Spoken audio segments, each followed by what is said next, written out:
کہ میں ان سے ڈرتی ہوں تو اس نے کہا کبھی ظاہر نہ کرنا کہ تم ان سے ڈرتی ہو ورنہ ساری عمر دب کر رہنا پڑے گا۔ بیلا نے کہا تھا یہ بہترین زندگی گزارنے کے اصول ہیں، اگر عمل کرو گی تو کامیاب رہو گی، مگر جو کچھ اس نے کہا تھا ویسا کچھ بھی نہیں ہوا۔ وہ کہتے کہتے رونے لگی۔ بیلا کے کہنے پر میں نے کہا میری بلا سے دوسری شادی کر لیں، میں ایسے ہی خوش ہوں، مجھے پتہ نہیں کیسا آدمی ہے۔ کہنے لگا تم کون ہوتی ہو اجازت دینے والی، 4 کروں گا، اور ایک کو تو آج ہی پٹا لیا۔ کس طرح ہنس ہنس کر باتیں کر رہے تھے۔ اس کالی ساڑی والی سے اکراش کو ہنسی ضبط کرنا مشکل ہو گیا۔ بڑے بابا کو پتہ لگ گیا تو کیا ہوگا؟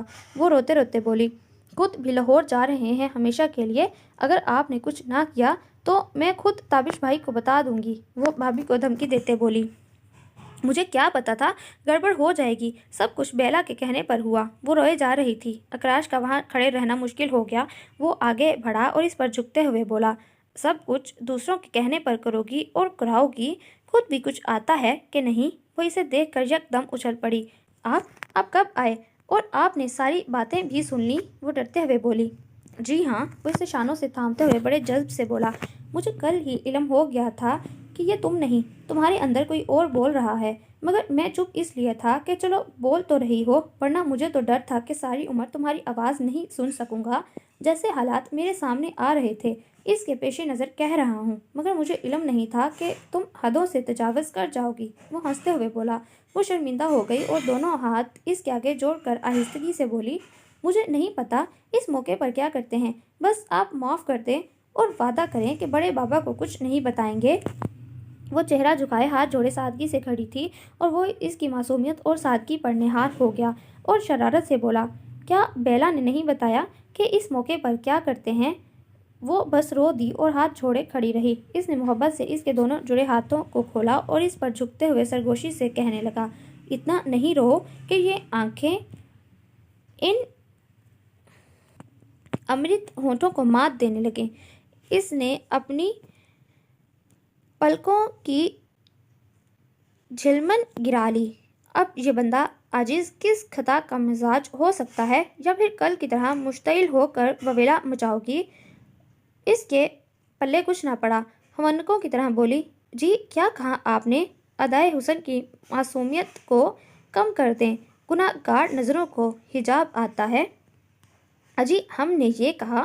وہ شرارت سے ہنستے ہوئے بولا۔ دھنک کے کئی رنگ اس کے چہرے پر بکھر گئے اور وہ اس کی باہوں میں سمٹ گئی۔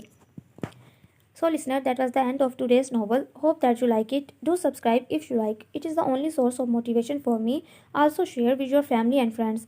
بہت جلد ملتی ہوں نئے ناول کے ساتھ، تب تک کے لیے اللہ حافظ۔